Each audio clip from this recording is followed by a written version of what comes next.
होबे। हाँ खेला होबे, खेला तो होगा, खेला होगा, जीतेगा वही जिसको जनता नया चेहरा। ऐसे व्यक्ति को चुनाव लड़वाएंगे ना जिसको ना कोई जानता है ना कोई पहचानता है, एकदम सिंपल आदमी को हम कैंडिडेट बना के वहां खड़ा करेंगे। अगर आप भी बढ़ते हुए पेट्रोल डीजलों के दाम से हैं परेशान तो आज ही आए आंदर आसाव मुख्य रोड बरवा, क्योंकि बरवा में खुल चुका है बालाजी साक्षी बायोफ्यूल पेट्रोल पंप, जहां आपको उत्तम क्वालिटी और क्वांटिटी के साथ आपकी ज़रूरतों को ध्यान में रखते हुए और जगहों से 2 रुपये के सस्ते दाम पर पेट्रोल और डीजल मिलता है। इसके प्रोप्राइटर है राजेश कुमार पाठक। एक बार सेवा करने का मौका अवश्य प्रदान करें बालाजी साक्षी बायोफ्यूल पेट्रोल पंप। जिंदगी की भागदौड़ भरे सफर में हमें चाहिए एक नई ताजगी। अब सफर चाहे कोई भी हो, हर सफर में मिलेगी नई ताजगी का एहसास। तो बस एक प्याली चाय और अपने हर सुबह और शाम को बनाए खास बंगाल गोल्ड टी। चाय एक अनोखा मिश्रण, कड़कपन और भरपूर ताजगी का एहसास। Bengal gold tea. पहले तो हम अपनी सिवान की जनता को प्रणाम करते हुए ये जरूर कहेंगे कि हमारा सिवान का जो नगर पालिका का सीट था वो राजनीति का शिकार हो गया। अब इस पे आप लोग ये जानना चाहिए आखिर ऐसा क्यों हुआ। सिवान में हम आए, अपना कार्य कर रहे थे, अभी भी कर ही रहे, आगे भी करते ही रहेंगे, लेकिन ये जानना चाहते हैं हम सिवान की जनता के द्वारा कि राजनीति का शिकार सिर्फ सिवान का ही सीट क्यों हुआ।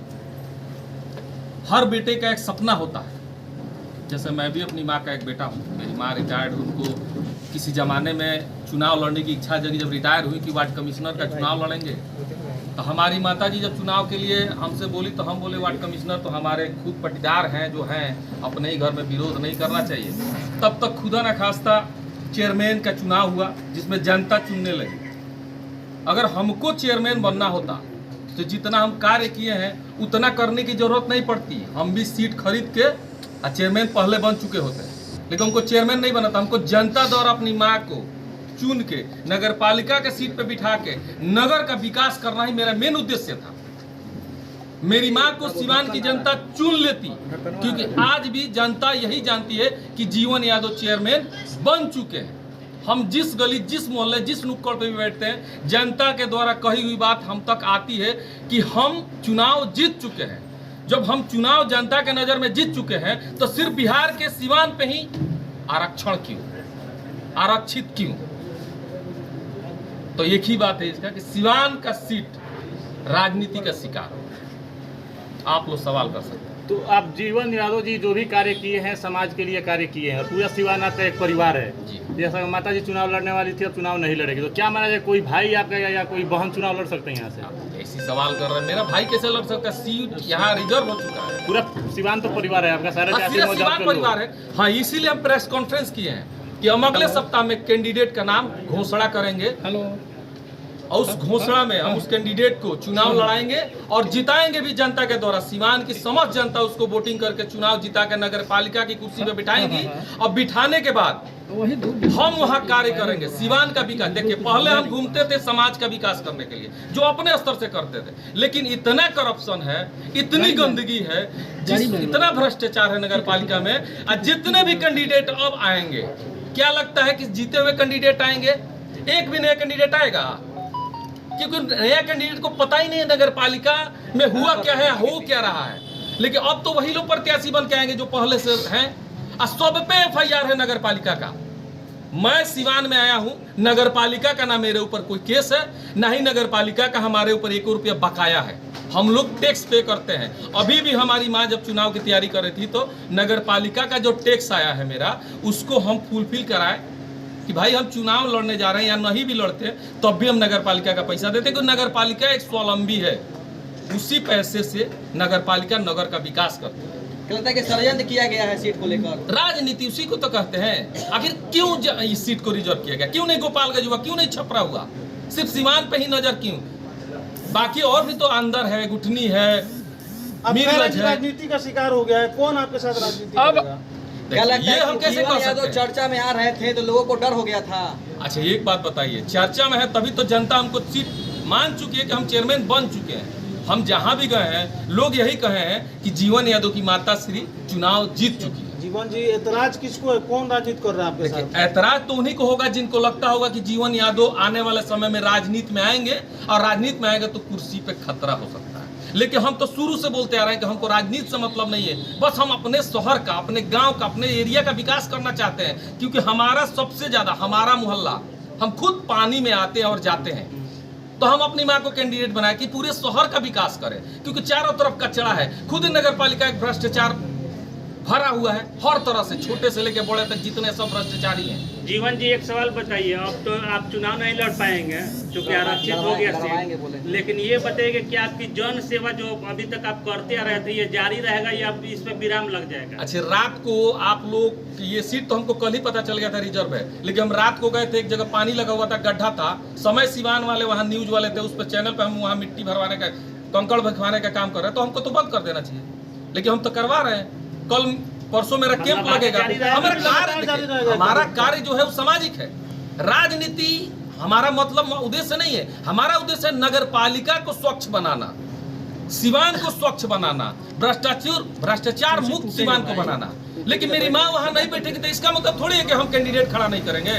हम करेंगे कैंडिडेट खड़ा, क्योंकि कैंडिडेट वहां सिर्फ कैंडिडेट बन के जाएंगे, कार्य तो हम ही करेंगे। मतलब कि कैंडिडेट आपका कौन होगा? क्या वो हम अगले सप्ताह में आपको नॉमिनेट करेंगे, नाम बता देंगे, विद अपने साथ बिठा के प्रेस कॉन्फ्रेंस एक बार और करेंगे। सर, उन लोगों से क्या कहना चाहेंगे जो सीट अति पिछड़ा हो गई, वो लोग खुश हो रहे हैं कि अब चुनाव नहीं लड़ेंगे? आपने आज घोषणा कर दिया कि हम नया कैंडिडेट खड़ा करेंगे। वो लोग भरम में है, सिर्फ वही अति पिछड़ा में नहीं आते हैं। 2,25,000 जनता में 15,000 से ऊपर लोग अति पिछड़ा में आते हैं। उसमें से हम किसी को भी खड़ा करके चुनाव लड़ा के जिता सकते हैं, क्योंकि जनता हमारे साथ है और जनता मेरे साथ है। इसी घमंड पे हम चुनाव लड़ने जा भी रहे हैं। जीवन जी, अपने चाहने वालों को, सिवान के लोगों को क्या संदेश देना चाहेंगे? हम तो हाथ जोड़ के यही संदेश देंगे कि देख लीजिए, हम आए तो राजनीति का शिकार ये सीट हो गया। शायद अगला अगर कभी हम चुनाव लड़ने की कोशिश करेंगे तो क्या क्या होगा। लेकिन जीवन जी, जो आप बोल रहे हैं कि हम कैंडिडेट देंगे, तो कहीं ना कहीं आपका कहना है कि रबर स्टाम्प बना कर रखेंगे और कार्य आप करेंगे, तो फिर जनता क्यों भरोसा करेगी? क्योंकि आप तो मैदान में रहेंगे नहीं। देखिए, रबर स्टाम्प बना के नहीं रहे, कैंडिडेट ईमानदार दे रहे हैं, कार्य हम और मिल के करेंगे। हम और वो मिल के कार्य करेंगे, क्योंकि हम चाहते हैं शहर का विकास। मेरा उद्देश्य पैसा कमाना नहीं। अगर किसी को ये लगता है, मैं खुलेआम कह रहा हूँ, अगर किसी को भी ये लगता है कि नगर पालिका की कुर्सी पे आके जीवन यादव पैसा कमाना चाहते हैं, तो बेशक मुझे वोट ना करें। मुझे पैसा नहीं कमाना है, अपने शहर का विकास देखना है, अपने एरिया का विकास देखना है। जीवन जी, नगर परिषद चुनाव से वंचित कर दिया गया है, क्या माना जाए? विधानसभा चुनाव लड़ेंगे आप? अभी तो नगर परिषद में थोड़ा सा अपनी माँ को क्या लगाए कि इतना राजनीति हो गया, विधानसभा का बात बोलेगा तो जेल चले जाएगा, ऐसा सवाल बना। तो ये बताइए कि नगर परिषद, जैसे आपने कहा कि भ्रष्टाचार में डूबा हुआ है, तमाम तरह के आरोप लगते रहे उस पर, और वो एक तरह से कचरा माना जाए, तो अब नगर परिषद का जैसे ही चुनाव का ऐलान हुआ, कैंडिडेट के माध्यम से, यानी जो अनाउंस हुआ है कि आरक्षित कर दिया गया है, तो ये कचरा का ये पहला प्रमाण है क्या? अब ये भी तो देखिए, अगर हम आते तो विकास करते, कम से कम 5 साल जनता हमको देखती ना, विकास कर रहे हैं कि नहीं कर रहे हैं। अगर हम 10 महीने से जो कार्य करें सिवान की जनता के लिए, तो भी तो एक विकास का कार्य है। जीवन यादव जी, अब जो आप फैसला लेने जा रहे हैं, इस पर सभी की निगाहें होंगी, क्योंकि इसमें बहुत सारे राजनीति के दिग्गज लोग भी इसमें लगे हुए हैं। जैसे कि आपने कहा कि राजनीति का शिकार हो गया है, तो भले ही सीट राजनीति का शिकार हुआ है, लेकिन जनता शिकार नहीं हुई है। जनता को वोट करना है। एक आदमी ने हमसे सवाल किया कि हम वोट क्यों दे, तो हम जनता से ये कहेंगे कि आप जो भी कैंडिडेट जाएगा आपके पास, उससे पूछेगा कि आपको वोट क्यों दे, हम वोट आपको क्यों दे। अगर देना है तो हम उसको देंगे जो शहर का विकास देखना चाहता है, न कि अपना विकास। अब जो आप फैसला आप लेने जा रहे हैं, यह जो है आपका राजनीतिक दशा और दिशा तय करेगा, तो इसमें बड़ा सोच समझ के आप फैसला लेंगे। देखिए, फैसला तो हम ले चुके हैं, अब ये जनता के ऊपर है डिपेंड कि वो मुझे चुनती है कि नहीं। मैं अपना कैंडिडेट उतारूंगा और उसको नगर पालिका में बिठा कर मिल के विकास करूंगा, और मजबूती के साथ आएंगे, बहुत मजबूती के साथ। देखिए, मेरा मेन उद्देश्य है नगर पालिका क्षेत्र का विकास करना, क्योंकि नगर पालिका क्षेत्र पूरे सिवान का भविष्य तय करता है। लोग आते हैं किसी दूसरे जिला से, स्टेट से, तो देहात में नहीं जाते हैं, नगर पालिका क्षेत्र में आते हैं, क्योंकि नगर पालिका ही क्षेत्र में होटल्स हैं, कोर्ट है, कचहरी है, विभाग है, सब नगर पालिका क्षेत्र में है। तो कम से कम इस शहर में कोई आए तो कहे कि हाँ एक सिवान डिस्ट्रिक्ट हम गए थे जहाँ सौंदर्यीकरण है। मेरा मेन उद्देश्य सौंदर्यीकरण है, सिवान का विकास है और सिवान भ्रष्टाचार मुक्त नगर पालिका बनाना है। ऐसा क्यों लग रहा है कि आप ही के साथ राजनीति हुआ है? नहीं तो जनता मुझे कैंडिडेट मान के चुनाव जिता चुकी है। चुनाव जीत चुके हैं। देखिए एक और कारण बता रहे हैं, पूरे बिहार का सेम है, सिर्फ सिवान का ही बदलाव क्यों? कंप्यूटर में सिर्फ सिवान ही अलग है। क्या लगता है बिहार के और सीधे सीधे आप क्यों नहीं बोल रहे हैं कि आखिर किसकी साजिश है, किसके द्वारा षड्यंत्र रचा गया है कि सिवान को आरक्षण में दे दिया गया है? सीधे सीधे आप बताइए। देखिए सीधे सीधे तो हम नहीं जानते, पर इतना जानते हैं राजनीति का शिकार हुआ है। चुनाव जीत जाएंगे ना तो ऐसे ही पता चल जाएगा उनको कि राजनीति सीट का शिकार हुआ है कि जनता शिकार हुई है। जनता शिकार नहीं हुई है, सीट शिकार हुआ है और सीट को हम शिकार होने नहीं देंगे। हम पूरी मेहनत करेंगे, जनता से आग्रह करेंगे कि हम जिसको कैंडिडेट बनाए उसको चुनिए। वो मेरे घर का कैंडिडेट नहीं है, वो मेरे घर का कैंडिडेट नहीं है। मैं यादव बिरादरी से आता हूँ, मैं जिसको खड़ा कर रहा हूँ शेड्यूल कास्ट से आएगा तभी तो चुनाव लड़ेगा। तो मैं उसको इसलिए लड़ा रहा हूँ कि वो ईमानदारी से कार्य करे हमारे साथ मिलके। आज सीवान शहर के लिए बहुत बड़ा हस्ती अवधेश चौधरी जी स्पीकर बन के लौटे हुए हैं और महागठबंधन अगर बना हुआ है तो उस पर क्या आप करा है और आपका थॉट क्या है? देखिए उनका अलग मुद्दा है, ये वो स्पीकर बने। ये जीवन जी बड़े बड़े कई भ्रष्टाचारी जो नगर परिषद में बड़े बड़े पदों पे रह चुके हैं, बड़े बड़े उन पे आरोप लग चुके हैं, FIR जैसा कि आपने कहा, और बड़े बड़े होर्डिंग्स भी दिखाई दे रहे हैं। तो जीवन जी आगे क्या करेंगे? इन भ्रष्टाचारियों को कम से कम जनता न लाए, क्योंकि ये लोग आएंगे तो फिर से वही हाल होगा जो हो चुका है। तो क्या करेंगे आप? इसके लिए कुछ करेंगे या बिल्कुल साइलेंट हो जाएंगे? उनको चुनाव हरा देंगे, उसी के लिए तो हम कैंडिडेट खड़ा कर रहे हैं। हमको सिवान पे उस कुर्सी पे उस आदमी को देखना चाहते हैं जो भ्रष्टाचार मुक्त हो, जिसपे एक भी केस ना हो, नगर पालिका से रिलेटेड उस पे एक भी केसेस ना हो, एकदम स्वच्छ हो, जो जनता का विकास करना चाहता हो, शहर का विकास करना चाहता हो। कैंडिडेट कहाँ से होगा? आपके क्षेत्र से होगा या सिवान जिला के? ये हम अगले प्रेस कॉन्फ्रेंस में उसका नाम बता देंगे। जीवन यादव जी, आरक्षण का फार्मूला जो तय हुआ है सिवान की वजह से, आपने कहा कि राजनीति का बहुत बड़ा षड्यंत्र का शिकार हुए हैं, जिस तरह से आपका कद था। आपको नहीं लगता है तो सिवान में नगर पालिका सब जैसे कुछ गांव जुटे हुए नए, अगर देहात में जाके किसी महिला से पूछा जाए कि चेयरमैन किसको कहते हैं ना, तो वो कहे कि चेयरमैन किसको कहते हैं हम नहीं जानते, पर पूछिएगा कि जीवन यादव कौन है तो जरूर बोली कि वो वही जीवन बाबू।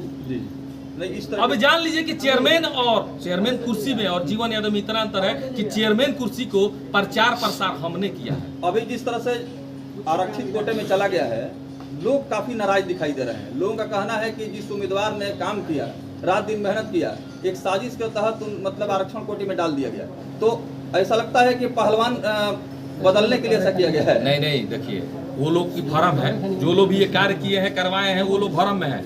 हम माँ को कैंडिडेट इसलिए बनाए थे कि मेरी माँ एक शिक्षिका से रिटायर है, मेरा बेटा हूँ, ख्वाब था कि मेरी माँ एक बार उस कुर्सी पर बैठ के विकास करे।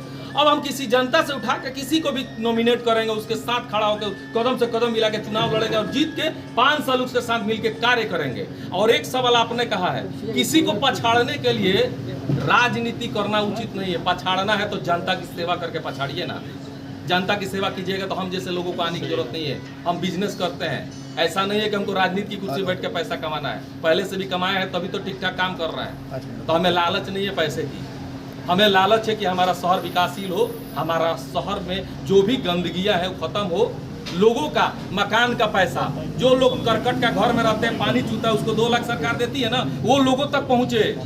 नगर पालिका में लोग जाते हैं अपना जाति प्रमाण क्या बोलते हैं उसको, आय प्रमाण बनवाने के लिए, तो पैसा ना लगे। जन्म मृत्यु में पैसा लगता है, सब ना लगे क्योंकि इसमें पैसा नहीं लगना चाहिए। बहुत सी कहानियां हैं नगर पालिका की। देखिए मेरे एक रोस्टर में लिखा हुआ है, ये सफाई कर्मियों की घोषणा भगवान की दया है, हम जीतने से पहले हो गया। हमको बहुत खुशी हुई कि कम से कम सिवान हमारे आने से हम रोस्टर में लिखे वो कार्य हो गया, अच्छा लगा मुझे। तो इस तरह से हम चाहेंगे कि शहर का विकास हो। अपनी सिवान की जनता से हाथ जोड़ के आग्रह कहेंगे कि उन चोरों से बच के रहिए जो आपके विकास में बाधा बनते हो। मुझे वोट दीजिए मत दीजिए कोई फर्क नहीं पड़ता है, कैंडिडेट वो चुनिए जो आपके हित में कार्य करना हो, आपके हित में जीने वाला हो, आपके हित में मरने वाला हो, आपका अपना भाई हो, आपका अपना बंधु हो। ये चोर कौन है? जो भी है, जनता जिसको जानती है, मैं भी एक जनता का हूँ, मुझे भी पता है चोर कौन है, लेकिन कोई किसी का नाम नहीं लेता है। हम विकासशील देखना चाहते हैं नगर पालिका को, और उस कुर्सी पे विकासशील इंसान को बैठते हुए देखना चाहते हैं। भ्रष्टाचार लोग कुर्सी पे ना बैठे, इसीलिए आपने ये प्रेस कॉन्फ्रेंस हम इसलिए किए हैं कि जो लोग अभी तक शाम रात से ये मैटर है, जो लोग कह रहे हैं कि जीवन यादव चुनाव नहीं लड़ेंगे, भरम में है। चुनाव हम लड़ेंगे। पहले हम कहे थे कि हम कभी चुनाव नहीं लड़ेंगे, लेकिन इस बार हम खुल के माँ को कैंडिडेट बनाए थे, माँ अपना चुनाव लड़ती है, हम सामाजिक कार्य करते हैं। लेकिन अब हम खुद, अभी तक हम जिस एरिया में गए हैं ना, लोग कहते हैं हमारे क्षेत्र में वोट मांगने नहीं आए। हम कहें कि हम तो कैंडिडेट हैं, तो हम वोट कैसे मांग सकते हैं? मेरी माँ जाएंगी वोट मांगने जब रोस्टर आएगा, जब चुनाव का डेट घोषणा होगा। लेकिन अब हम स्वयं वोट मांगने जाएंगे उस कैंडिडेट के लिए जो कैंडिडेट को हम नॉमिनेट किए हैं। हाँ, खेला होवे, खेला तो होगा, खेला होगा। जीतेगा वही जिसको जनता चुनेगी, और जो जनता के लायक होगा, जो जनता के कार्य में। तो अभी अब पत्ता क्यों नहीं खोल रहे हैं? क्या दिक्कत है? आपको पत्ता आपको खोल देना चाहिए कि आपका कैंडिडेट कौन होगा। पत्ता खोल देंगे, हमारी माँ उस कैंडिडेट का नाम घोषणा करेगी, क्योंकि मैं अपनी माँ के द्वारा किया हुआ कार्य करता हूँ। मेरी माँ ही उस कैंडिडेट का नाम घोषणा करेंगी। हम अपनी माँ के पास बैठे हुए तभी राय लिए हैं कि हम क्या करते हैं। उन्होंने नया चेहरा होगा या फिर पुराना चेहरा होगा? एकदम नया चेहरा। ऐसे व्यक्ति को चुनाव लड़वाएंगे ना, जिसको ना कोई जानता है ना कोई पहचानता है। एकदम सिंपल आदमी को हम कैंडिडेट बना के वहाँ खड़ा करेंगे, जो किसी इंसान के बारे में यही सोचे कि विकास हो शहर का, विकास हो शहर का। जी धन्यवाद।